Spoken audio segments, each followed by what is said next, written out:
How did a tiny country join the modern world?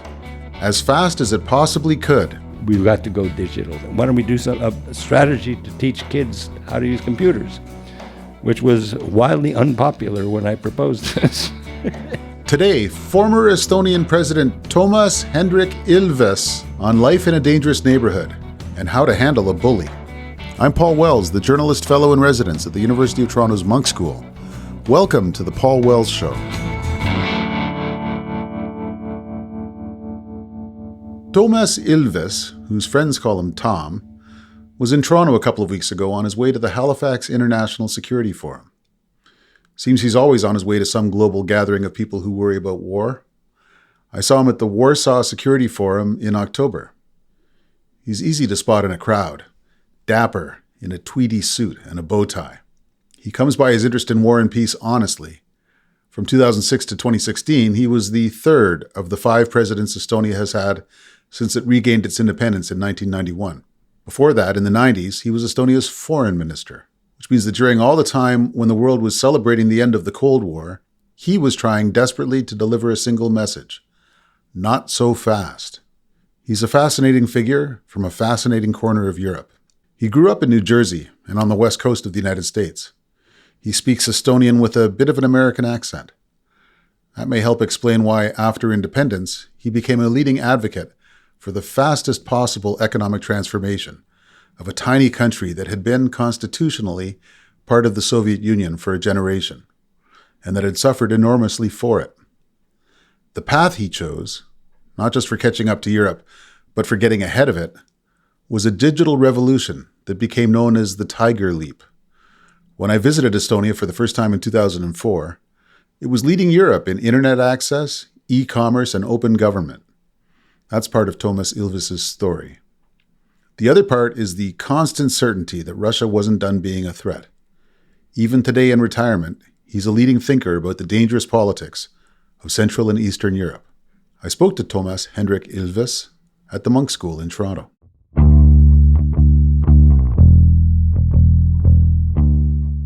Everyone's got one teacher that really changes their life, if they're lucky.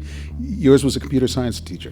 No, there was no such thing as computer science. But basically, she actually changed Estonia's life, not mine. Okay. But I had a math teacher who was doing her PhD in math education at Teachers College in Columbia.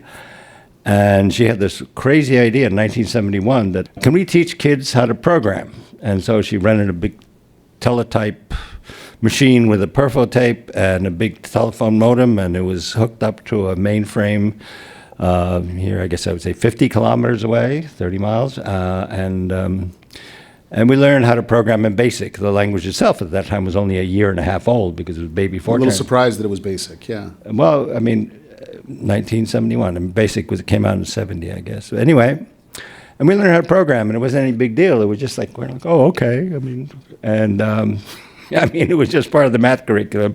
And then later on when I was in college, I said, there was a little 3x5 card saying, looking for a programmer. And it was the first commercially available lab computer. It was a PDP-8, called so because it had 8K of memory, which is less than an empty email. But then it turned out that because it was such a small computer, I had to program it in assembler language, which is the base 16 hexadecimal language. A lot more complex than BASIC. Well, actually, the thing you find out that the programming is identical. It's just that your commands are not self-evident. So the point is computers just never really fazed me at all. It came back 25 years later. This is the next question is, how on earth did that change Estonia's life? And the reason I've gone down this path is because the answer is kind of interesting. Well, I'll tell you from my perspective. I mean, I became ambassador to the United States, and Estonia's in terrible shape. To get a perspective on it, and also the psyche of Estonians, if you look at the Cambridge Economic History of Europe, Volume 2, you'll see a chart there which shows GDP per capita of European countries. Estonia has a slightly higher GDP per capita than Finland, which is our big role model otherwise. Mm-hmm. And then that was 1938, the last full year before World War II. 1992, the first full year of Estonia's re-independence. The GDP of Finland per capita was 24,000 US dollars nominal. The GDP per capita of Estonia was $2,800, so it was more than an eightfold difference. What that means is if Finland with 24K per capita had a measly 1.5% growth rate in a year, and Estonia had like a nearly impossible 10% growth rate, Finland would still grow more than we would. And so the question is, how do you catch up? And you had the additional problem of basically horrible infrastructure. I mean, communication infrastructure was pre-war, largely. The roads were absolute garbage. And then because I'd been kind of geeky, a friend of mine who was at the University of Illinois Champaign-Urbana in 1993, knew I was geeky, said, here's this thing, you might want to check it out. And it was the first commercially available web browser, which was invented by, what's his name? Mark Andreessen? Mark Andreessen. He was a graduate student at the time. And so I said, oh, okay, well, I'll go. Went to Radio Shack, $29.95. I got this package, and it's got 7 floppy disks, I think, and they uploaded them, and then there was the World Wide Web. And I said, wow, this is it. This is where we are, if not we're almost on a level playing field and probably on a level playing field. And I said, we've got to go digital. This is the one thing we can do. Why don't we do a strategy to teach kids how to use computers, which was wildly unpopular when I proposed this.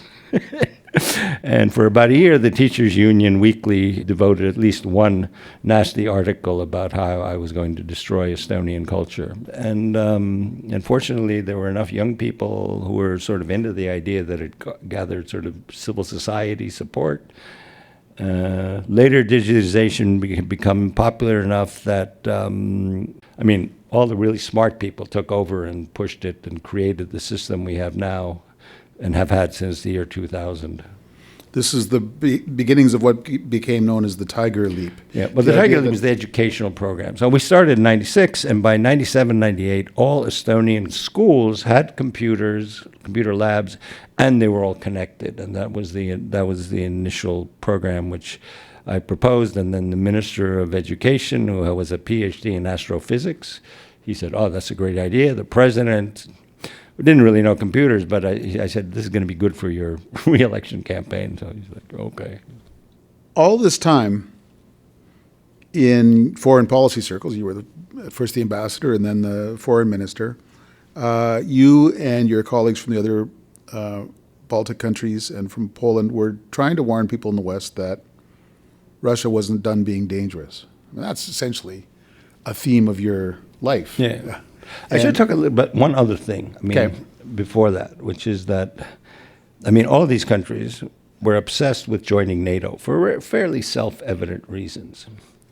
But I've been in the United States as ambassador, and it became very clear to me there that, even if the United States, which was not really I was on the fence on whether the Baltic countries should join NATO, it was clear that Germany, France, UK, Italy would not allow us in because, oh my God, how we could take someone from the former Soviet Union. And while I was there, I became convinced that the only way we would be able to get into NATO was were we to join the European Union, because then they would not be able to veto us. You just can't, Germany can't veto another EU member state's application to NATO because that would be suicidal. So you wanted to get into the EU to get into NATO, yes, rather than for its own sake, as it were. Well, I liked the EU, but it was a question of strategy. If you want to get into NATO, you don't jump up and down saying NATO, NATO, NATO. You actually, you have to get in via the back door, frankly. That was this strategic issue. And our Baltic neighbors to the south adopted, they thought I was crazy, as did the foreign ministry when I became minister. They said, what are you talking about? The EU is stupid socialism and all this other stuff. Bureaucracy. The same lines you hear today, and it hasn't changed. But I said, well, too bad, I'm the minister. We're going to do this. And we focused all our efforts on getting into the EU. So in 1997, Estonia, but not Latvia and Lithuania, who had not taken it seriously at that point, Estonia was invited to begin accession negotiations. Ultimately, we all ended up joining at the same time because the commissioner of the EU in charge of enlargement said, "Oh, I can't deal with this. Let's just take them all." And then we were postponed by 2 years. So Estonia, Poland, Czechs, Hungary were postponed by 2 years, so that you just take everybody and just be done with it. So that was them. But I mean, does tie into the Russia issue. That why was like Germany, France, Italy so adamant about not letting the Baltic countries into NATO? It was because they had a very different view of Russia from what we had. And that problem has persisted since, even before independence. I mean, if you actually, last year, if anyone reads Der Spiegel, last April they published Kohl's memos, Helmut Kohl's memos, the chancellor. He was against independence of the Baltic countries. I mean, this is the country the Germans had had made it the Molotov-Ribbentrop Pact and divide up between them, and they were against our independence. I mean, and you can see these policies really continuing until February 24th, 2022. 2 years ago, the president of Germany, Frank-Walter Steinmeier, said, we owe the Russians Nord Stream 2, the big pipeline, because of all the horrible things we did to Russia. Kind of leaving out the fact that many more Poles, many more Belarusians, and many more Ukrainians were slaughtered by the Nazis than Russians. I mean, the numbers are horrible, and the amount of territory. I mean, they occupied those 3 countries, but only a small part of Russia. This historical sort of this amnesia. So this led to a policy that was pursued by those countries for, I mean, since basically 1989 of, Russland über alles. I mean, it was just Russia overall. And there was the other part of this is the behavior of Russia toward us, the sort of the Central and East Europeans, was very different from the kind of smarmy behavior towards countries of Western Europe and the United States. So, I mean, they were brutal, nasty with us, but they were not that way. They were always very friendly when they were talking to the Germans. And it really took, unfortunately, the invasion of Ukraine, the continued invasion of Ukraine, to realize that, because the invasion of Georgia did not change policy. It continued. I mean, the completely illegal, contrary to international law, invasion and annexation of Crimea did not change anything. In fact, the year afterwards, Nord Stream 2 contract was signed. Obama refused to send or allow the Ukrainians any weapons after 2014. It took the horrors of the current invasion to actually move Western European and Western in general policy towards Russia. Let's go back and look at some of that. In 2008, Putin invades Georgia. You, with the other heads of state from the other Balkan countries and from Poland, go to Tbilisi, stand on a platform and show your solidarity. I've always wondered, was your policy at that time that Georgia should then have been part of NATO?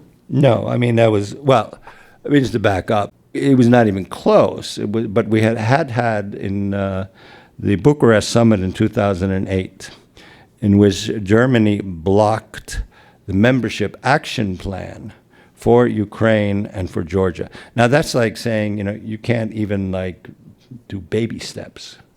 This was not that they would get in. I mean, the membership action plan is open, and it can take forever to join NATO by simply following the member. But that was vetoed by Germany, which was taken, I think, quite definitely by Putin as a signal that the West was going to abandon, or at least let these countries sort of, basically let them be on their own, or at the mercy of Russia. And he tested it out 3 months later. I mean, after the Bucharest summit, they invaded Georgia. But there was no hope at that. I mean, no one thought they would get into NATO. I mean, it was not even in the cards. But simply the little step of getting a membership action plan whereby you begin doing things, changing your laws. I mean, all kinds of stuff. I've heard it argued that whatever the effect of expanding NATO to Georgia and Ukraine would have been on Russia and on a Russian reaction, that it would be unwise from the position of sort of NATO internal maintenance, that these countries are not defensible, not as defensible as, say, Estonia would be. We were not. The argument against us is we're not defensible, to which I said, oh, you mean like West Berlin? I mean, it's not a credible argument. I mean, if West Berlin was defended by NATO, then you can't say, oh, you're not defensible. I mean, we're much more defensible than West Berlin, and they were under the NATO's nuclear umbrella. Yes and no in terms of them being defensible. I mean, the only country that has credible experience fighting Russia is Ukraine. I mean, and number two is Georgia. I mean, it's just that that was a while back, and they didn't do so much of it. So NATO needs to learn a lot from Ukraine, and a lot of the policy advice or military advice given to Ukraine has turned out to be completely wrong, because when they follow the advice that is given to them by Western generals, they get slaughtered, and then they say, no, we'll do it our way, and they do much better. So in fact, Ukraine would be a huge boost to the security of the West as a member. I mean, the issue of EU membership is a little more complicated because of something like the common agricultural policy. It's unsustainable. It would be unsustainable with Ukraine in the European Union. It means a complete overhaul of subsidies, which I think is ultimately necessary, but is politically incredibly difficult. On the other hand, taking Ukraine in, it is not Ukraine that will be indefensible. It would just mean NATO on the soft underbelly of Russia, which would mean that Russia, in fact, then would be much more difficult to defend. After the break, I'll talk to Toomas Ilves about how he worries that the world is running out of patience with the vital war against Russia in Ukraine. In Canada, everyone is supposed to get equal access to healthcare. The new podcast, The Healthcare Divide, looks at how the treatment you receive depends on who you are and what you look like. One episode tells the story of how race is a factor in whether doctors will give you a living kidney transplant. Another looks at how Inuit communities in the north ended up with 300 times the tuberculosis rates of the rest of Canada, and goes back to a time when Inuit TB patients were forcibly removed from their homes and sent south for health care, many never to be heard from again. The show is hosted by Dr. Alika Lafontaine, an anesthesiologist who was the first Indigenous president of the Canadian Medical Association. He speaks to patients, doctors, and the people working to create a more equitable system. The Healthcare Divide is a podcast from the Canadian Race Relations Foundation, produced by Makwa Creative and Antica Productions. The first episodes are available now.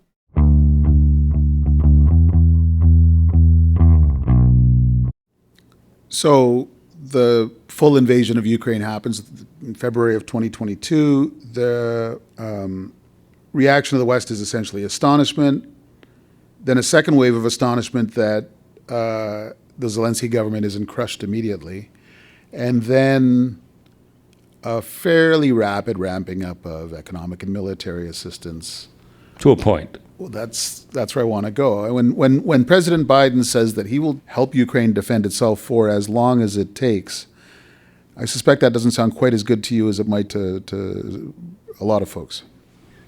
Well, first of all, it's not clear that will happen, given that the House of Representatives just the other day basically cut out aid to Ukraine. How are they going to continue? Military assistance. So, as long as it takes. I think the other common phrase is that, Ukraine must win, but never Russia must lose. And unless Russia loses, it will continue on this path one way or another. May not be an invasion always, but it will. This idea that we can get away with it is, I think, it's the lesson of the past 23 years under Putin, and certainly it's the lesson since 2008. As you go back to 2008, at that time, Nicolas Sarkozy was the president of France, and France held the presidency of the EU, and he went there and He said, "I have a deal, and we will cease all cooperation and cancel the partnership and cooperation agreement until the Russian troops leave." 6 weeks later, there was a council meeting of the European Union with all the heads of state and government, and he pushed through that we'll restore the PCA with and the troops are still there. And what if you're Putin? You go, "Oh, okay. See, I invaded. They made a little noise. After that, we're back in business." And on top of that, like 6 months after that, almost to the day, you had the reset by the U.S. Basically, water under the bridge. Bygones be bygones, Right. sort of thing. What would you like to have seen different in the Western response to the Ukraine invasion? Weapons. I mean, basically ATACMS, not the short Long-term missiles or long-range missiles? Well, medium, but I mean, not the ATACMS that finally came a year too late, which are one half of the range and none of the firepower. I mean, sort of the heavy load of 220 kilos of TNT. With that, I mean, they could shoot into Crimea. They could get rid of the bridge and in fairly short order. The U.S. has like several thousand F-16s. They give some of them to like a Morocco, but Ukraine, no. I mean, actually, what it comes down to is if what the Ukrainians had asked for in August of 2022 had been delivered, it would be a completely different battlefield. But what not having that, the Russians throughout the winter, 6 months, built the Sorovikin line. I mean, basically, sort of 3 lines of industrially built trenches, kilometers and kilometers of depth of landmines. That would not have been able to do that had the Ukrainians had the firepower that even now they're being given. So, I mean, that just gave the Russians 6 months to really get stronger. So, and this kind of dithering, I mean, it was not just the U.S. It was, I mean, everyone was like dithering. We gave 1% of our GDP to Ukraine, and the country, Estonia, Lithuania, Poland, if you actually, I mean, when you have a chart that says how much anything's given, you always see the U.S. is number 1 and Germany is number 2. If you actually do it on a per capita basis, it's the East Europeans that have given the aid, and the other ones are kind of much smaller percentage. Now, even in Eastern Europe, there seems to be fatigue with this battle. The Slovaks just elected a complacent government that doesn't want to take the fight to the Russians. Even in Poland, fatigue was an issue in the recent elections. Well, it was, I mean, they're very pro-Ukrainian, but there were a lot of economic interests in there, which I think there were mistakes made on the part of both, because basically it had to do with grain. Polish grain being undercut, grain prices undercut by Ukrainians. Had they not done that, they wouldn't have had that problem. With the other element to this, I mean, there are huge numbers of Ukrainians in mainly Central and Eastern Europe. Estonia's population is 7% larger than it was since February of last year. I mean, that's how many. We just have.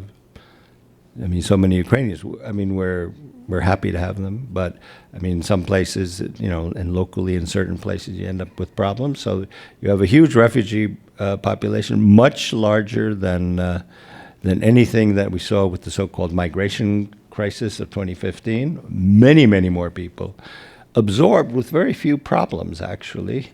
But still, I mean, it imposed a cost on the social welfare systems of every one of these countries that have taken in large numbers.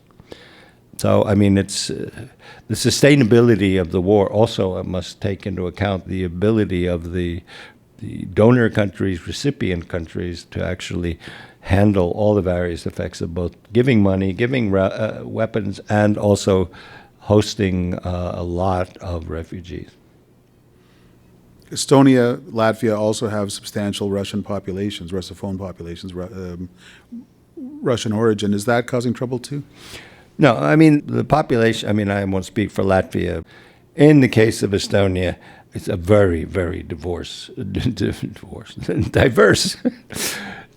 population of people who are dissidents who have fled Russia and violently anti-Putin to people who are very pro-Putin. But I mean, basically, sort of I'd say the middle is that, they realize that living in a EU member state that's doing rather well economically, where the Russian babushka in Estonia gets a larger pension than the average wage in Russia. I mean, working. It's like, okay. We can grumble over sort of language policy and so forth, but it is not a serious issue and has not been for a long time. You're heading off to the Halifax Security Forum. A year ago, I was struck by the sense of almost hope is a strange word to use in the context of a shooting war in Europe, but Churchill talked about the salutary effect of being shot at without effect. I mean, having Russia throw everything it could at Ukraine and be fought to a standstill was better than most people could have hoped. Yeah. And so the mood in Halifax was quite optimistic last year. I suspect that won't be the case this year. Yeah, I don't think so. Well, I mean, the Halifax, I mean, it was right after the Kharkiv offensive, which, just caught the Russians completely by surprise, massive advance. But I mean, that was the illusion of this year, was that, it'll be just like Kharkiv. And turns out that Kherson was really hard to take, even harder to go into Zaporizhia. Then you had Bakhmut, where basically, it was a slaughterhouse for the Russians, but I mean, they don't care. They're just pumping in. The problem with the approach is that, look, you have a war of attrition, and that is what they're fighting. And there are 4 times as many Russians as there are Ukrainians. So you can attrit, I guess, is this new awful word, but you can attrit a quarter of your population, but on the Ukrainian side, they're all gone. Something has to be done to give the Ukrainians much more firepower to actually effectively fight the Russians. Does the American presidential election calendar also make you nervous? Yes, extremely so.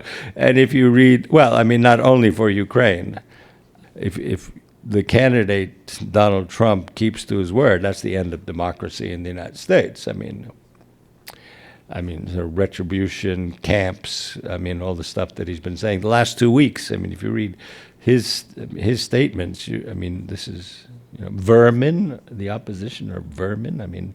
We've heard that before. It was kind of 90 years ago, but that's a word, that's a term that is explicitly used as a dog whistle. It is, basically racist, anti-Semitic, used against the whole opposition.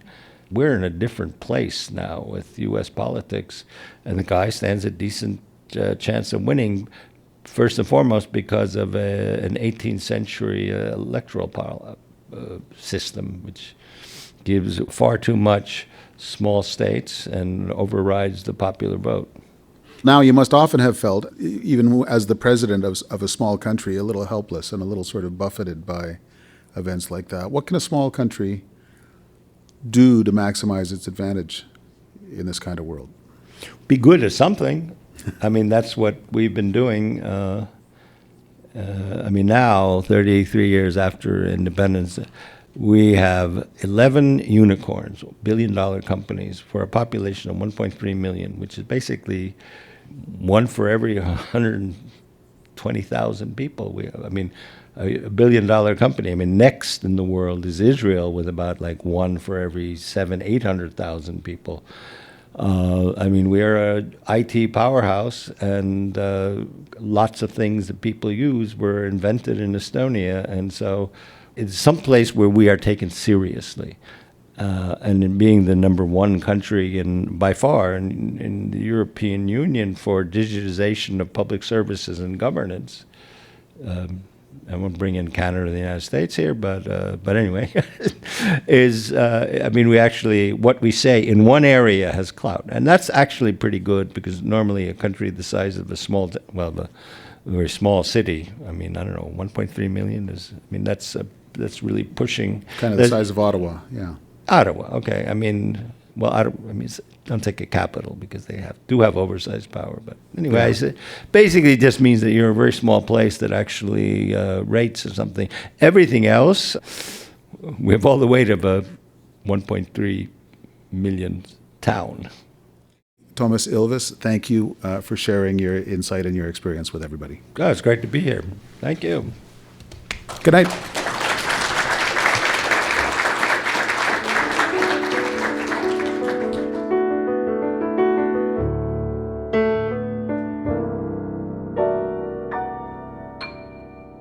Thanks for listening to The Paul Wells Show. This episode was recorded live at the University of Toronto's Monk School. The Paul Wells Show is produced by Antica in partnership with the University of Toronto's Monk School of Global Affairs and Public Policy. Our producer is Kevin Sexton. Our executive producers are Laura Reguer and Stuart Cox. Our opening theme music is by Kevin Bright, and our closing theme music is by Andy Milne.